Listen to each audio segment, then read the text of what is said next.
So, hello everybody, and today we are very happy to see one of our native representative on the world arena. I mean, the personality, the person who got the Nobel Prize of Peace. It's Oleksandra Matviychuk, is the head of the Ukrainian Center for Civil Liberties, and she's present in our studio today. Welcome. Nice to meet you. So you got the prize of the world, the Nobel Prize, and you were on the stage that were translated to all over the world. And we understand that this point is opening the window of opportunities for your organization and for you. So this prize and the recognition in the world, what you managed to do already with all of this, and what period and what time you need to manage to do the most of this prize this year? This Nobel Peace Prize is a unique opportunity for us to be heard and to make a voice of Ukrainian human rights defenders tangible. Because for years we document war crimes in this war, which Russia started not in February 2022, but in February 2014. And we, all these years, seeking for justice, because there will not be sustainable peace in our region without justice. And now we got this international arena to say this very widely. During our conversation, if you don't mind, I will quote you from different other interviews, because there being a lot of quoting your speech when you got this prize. And I want to refer to your words. So you said, we need to create an international system in which all people will feel safe and guarantee the protection of human rights, regardless of whether they live in countries that are members of any military bloc. So my question is, how do you see the evolution of this matter of justice, saying from Hitler to Putin, or, for example, from Milosevic to whatever, call me any other names of dictators of nowadays, okay, Lukashenko, whatever. So do you see the effective system of punishment of such crime persons in nowadays, in our lifetime?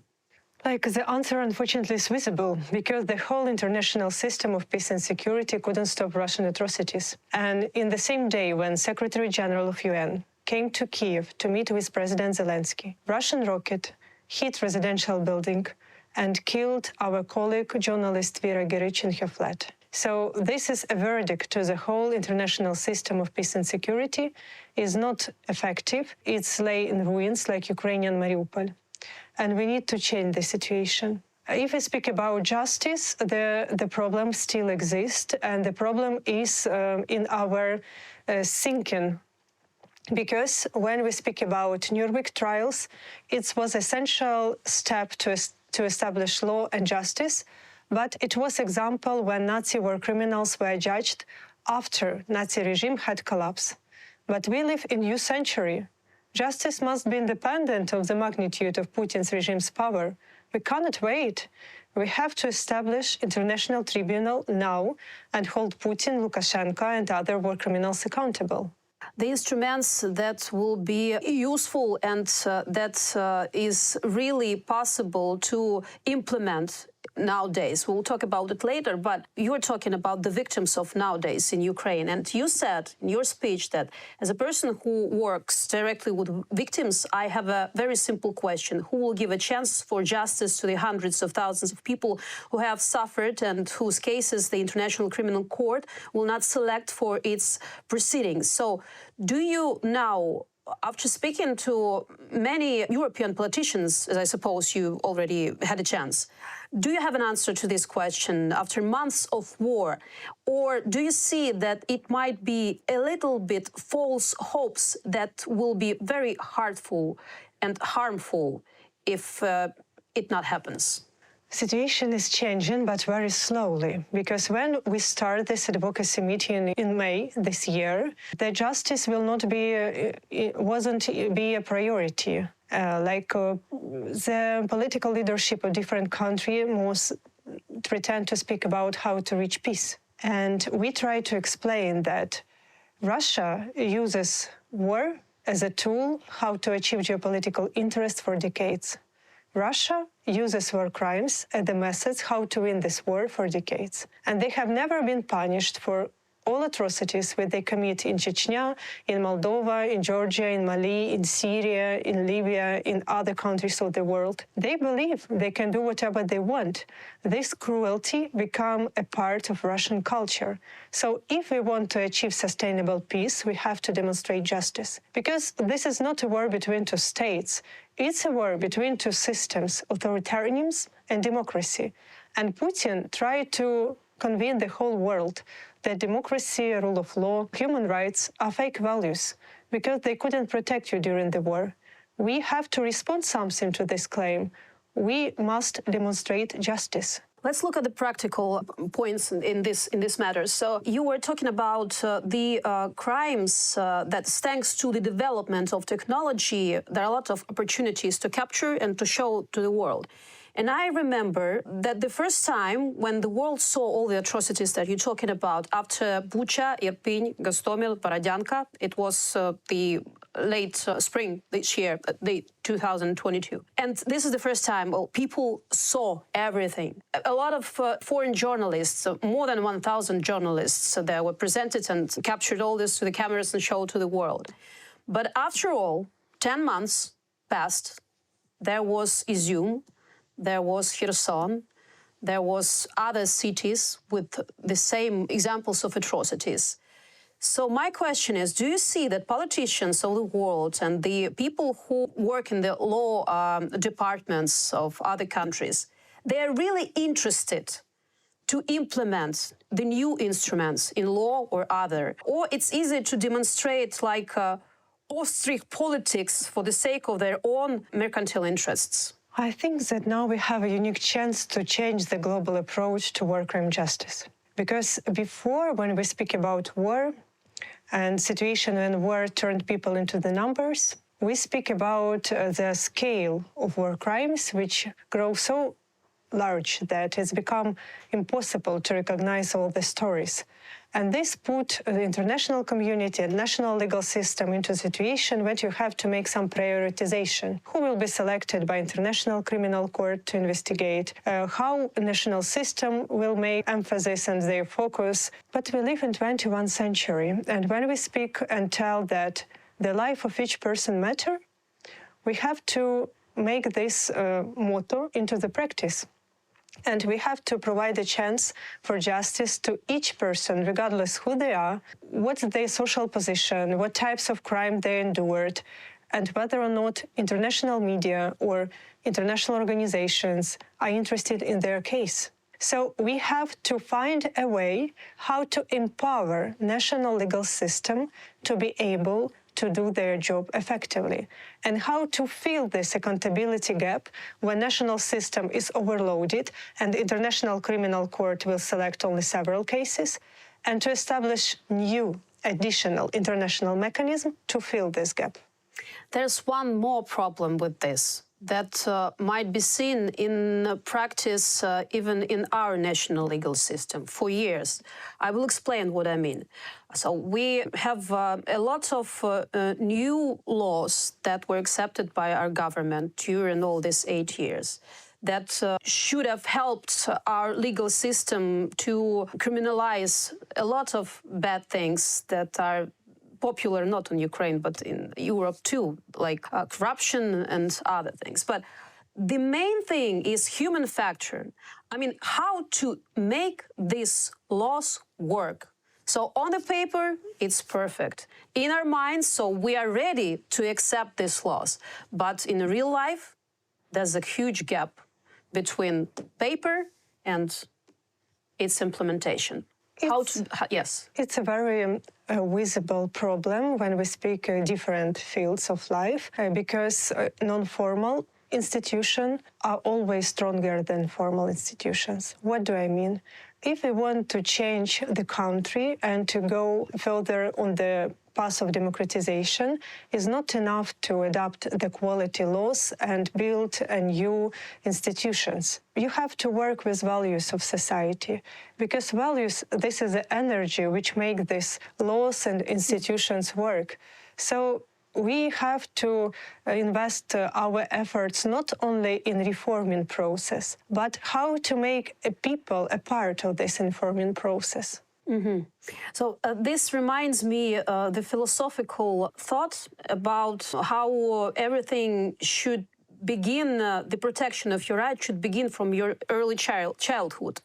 I understand that this is philosophical, but let's think about it. So when you're not yet in conscious age, everybody already begin to impose their system of values and concepts of how this world works to you when you're in childhood. So is there a recipe for changing these fundamental things of approach to a small human being that is born to this world? So that's when the most problems started. Do you think that we have to start from this? When we speak about values, we speak not about information. You can know a lot, like statistic and data, that something is bad for your health, for example, but you will not refuse from this habit, and you can do it only when it becomes your belief. So when we speak about values which determine our behavior, we speak not about general information. That's why human rights is not articles of convention and declaration, it's special mindset. And yes, we have to have a complex strategy how to ingrain the special mindset in the world to make our world a more safe place for living. To make the world free from discrimination. I mean, how it works in Europe, we see. And do you think that our society is already quite tolerant to all of the social groups of minorities, starting from the rights of LGBT people to the rights of injured people with the special needs, like we say?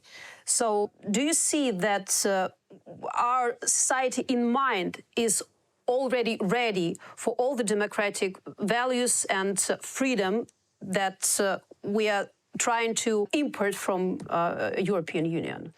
8 years ago, Ukrainian people stood up against authoritarian and corrupt Ukrainian government and President Yanukovych regime and fight for a chance to build a country where the rights of everybody are protected, government is accountable, judiciary is independent, police do not beat peaceful student demonstrations. And all these 8 years, we are on the right path. But still, there are a lot of homework have to be done. Talking about the instruments that will help to rebuild the national system and the international system, how do you see what works the best? The punishment or some other, okay, let's say punishment with money, what we see now that European Union accepting the laws that will help to get the frozen accounts of Russian oligarchs and send it to Ukraine to rebuild what they ruined. So the punishment with money, the punishment with imprisoning, or some just in contrary things and opportunities for people.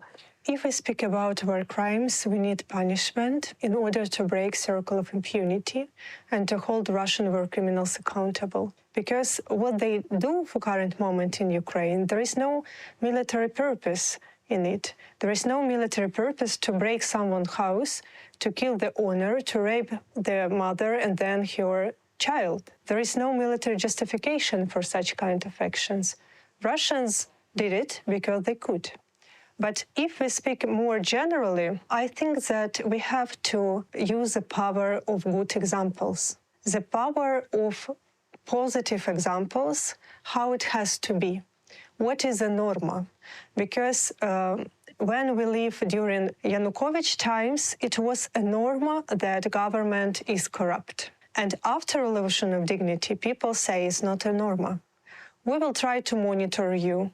We will try to control you. If we will find something, it will be a huge scandal. Yes, still there is problems with corruption all these 8 years, and new emerge anti-corruption infrastructure and anti-corruption legislation only start their work, but the perception of people start to change because it's not normal anymore. Talking about the Tribunal for Putin, you said that it should be not like with Nuremberg process, not terminated in time, so it has to be now and here. I always put this question to different even politicians, analytics, and I want to put it question to you. Physically, even if we create this court of justice, like Tribunal for Putin, how physically we could eliminate Putin from Russia and put him on the trial? It can be different variants, but our history of humankind convincingly proves that authoritarian regime collapsed and their leaders, who see themselves untouchable, appeared under the court. What do you think about people of Russia? I mean, we always trying to, not we, in society, people trying to divide some of the people, good Russians and bad Russians. How you treat Russians as a whole nation in your organization and in your point of view on the people who left the country and after they leave in the country, they start to support Ukraine, but inside they don't have rights, they don't have power, they don't have maybe will to do it, so we're doing it abroad.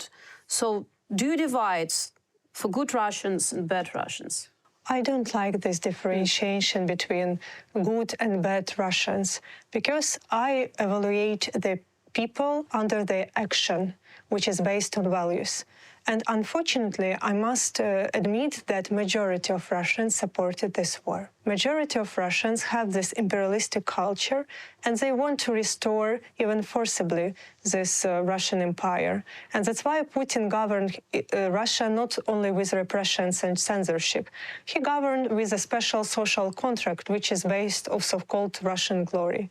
So only success of Ukraine will push Russians as a people to reflect about their imperialistic culture and that such behavior is not normal in 21st century. And yes, there are another voices which are marginal for current moment. For example, the voices of our Russian human rights colleagues, and they try to resist not only Putin's regime, but the majority public opinion in Russia. Is it possible to change public opinion in Russia? For current moment, not. Only success of Ukraine will open the path for this transformation. Okay, do you think that without Putin, it is an opportunity to change their mind? I think that Putin is a big ear, as our colleagues, Russian scientists, told before. And this means that people after Putin will have also to fulfill the people's order. So we need to work with culture, which is culture of empire.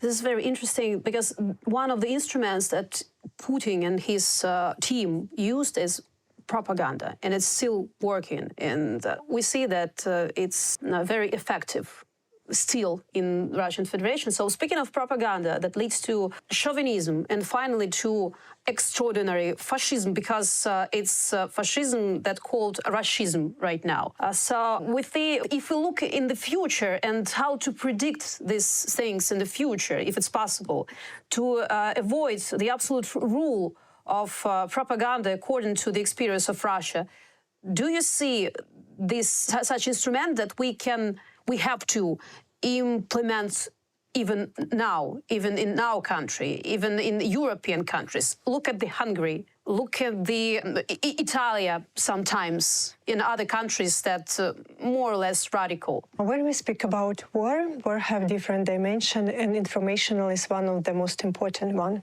because you can control behavior of people if you control their thoughts. And Russian so-called journalism is only a part of military machine. They work for the military goals, and they for years try to create the image of enemy. With, for sure, there are several exceptions of independent Russian media, and they prohibited it Russia for current moment at all. But when we speak about problem in general, we speak about very complex solution.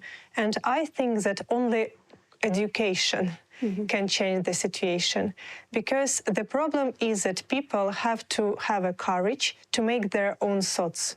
Not to find the prepared answers in social networks, in TV, etc.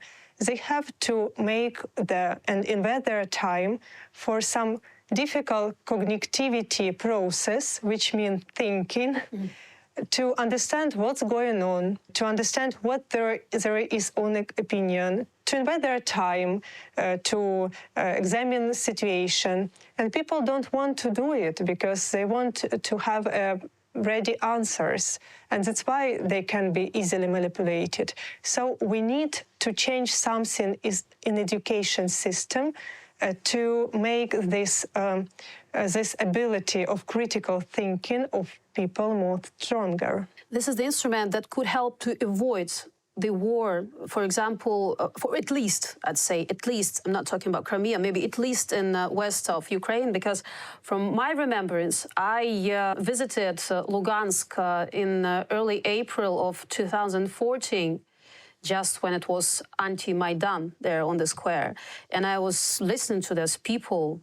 It was frightening, observing it and hear what they're saying. And I understand that this was the part of Yanukovych's propaganda, right? So are we already protected from such difficult and harmful instruments as propaganda?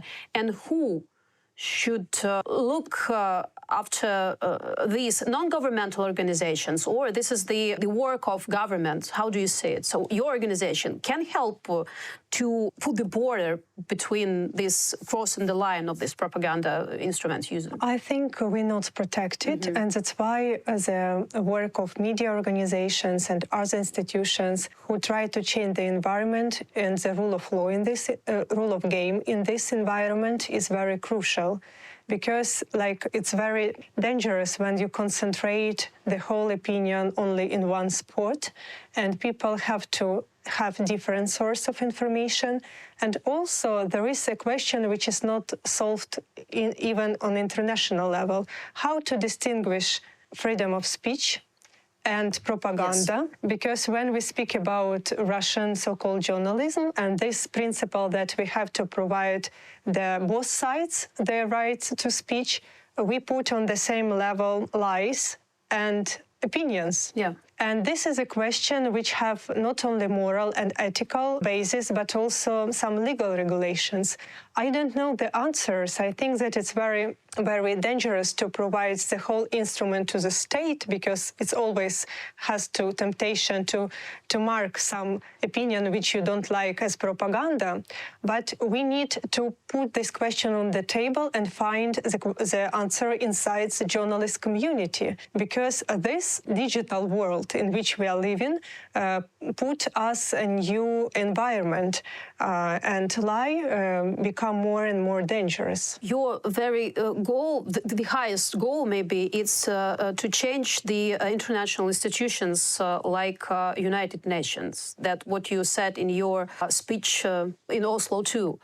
But one of the things that troubled Ukrainians, that Russian Federation, even though it's called the state of sponsoring terrorism by European Union, is still a part of United Nations. Do you have the view what instruments you can use after getting this Nobel Prize to ensure the world change the rules, get out of Russian Federation from United Nations, rebuild United, reconstruct United Nations, starting from this institution and go down and down and down to national level? The problem is not in that fact that Russia is a member of United Nations. The problem is that Russia is a member of UN Security Council. And the problem is that the whole instrument which United Nations system has couldn't stop Russian war and Russian atrocities. This is a problem. And I think that in this situation, when we couldn't rely upon law and the international system of peace and security, we can always rely upon people in different countries. Because it's people who need security, it's people who need peace, it's people who need human rights guarantee and respect to human dignity. So we have to be able to organize a demand, like a massive demand for politicians in different countries for changing this system, which is not work anymore. In one of your interviews, you said that you saw in Europe that people want peace but not justice. What did you mean? I mean that they think on situation with some abstract position that peace can be achieved if sides stop fighting and arms go down. But when we speak about situation when the part of Ukrainian territories is under occupation and Russians commit terror here, they killed people, they jailed people, they torture people, they rape people. Like, these people are unarmed. So it's not peace, because peace is some state when you can live without fear and have a long perspective. So we will not achieve peace if countries which were invaded stop fighting for liberation. Most of the people in European societies of such age that they still remember the Soviet Union and the era post-Soviet Union, most of them even had a chance to leave during this Cold War, been divided into communist and democratic world. So with them, more or less understandable, because I'm one of them. I'm of that age. I was born in the Soviet Union and finished Soviet school, so I remember what is this, living in under Communist Party. But talking about young generation, this is my next question about people who grown up in the conditions of total freedom and open borders. Do you think we have a chance to bet on them? Do you see that these people really ready to change the rules of how societies work in the world right now? Or we just have to hope, like our mothers or grandmother hope, that our children or grandchildren somehow will live better life? I think we have no moral rights to postpone our responsibility for the shoulders of our children. It's a task for our generation. It's historical responsibility. We have to respond to this historical responsibility. I can tell you this very visible example for me of what means this historical responsibility is example of one very brave student, Roman Gurik, who was killed during Revolution of Dignity in Institutska when police started gunning down a peaceful demonstration. And I heard his mother in the court, and her mother told that as a mother, she don't want to allow her son to go to Maidan because as a mother, she was afraid for his health, for his liberty, for his life. But he reminded herself that 10 years before, she was herself on Maidan, on Orange Revolution, and she had no moral rights to stop her son. So we have to finish this. We have to repeal Russian troops from Ukraine. We have to succeed in democratic transformation in order not to provide this task for our children to fight again and again for freedom and for democracy. This is the golden words. I would want to finish with this, but I cannot put your question that may be not pleasant or unpleasant for you, because part of our society were very, let's say, slight angry that at the same time you got this prize along with the Belarus activist Ales Bialiatsky, who is in jail right now, and his wife was presented during this ceremony, and Jan Rachinsky, representative of the Russian Human Rights Center Memorial. How did you feel yourself in such company, and what would you say to the people who divided to those who are angry with this decision of I always get this question from the international organizations and journalists abroad, and I use this as an opportunity to explain why some part of Ukrainians have such reaction. Because when you put Russia, Ukraine and Belarus in the same line, it makes very similarity with this old Soviet narrative about sisters nations. But we all know that it was a huge lie.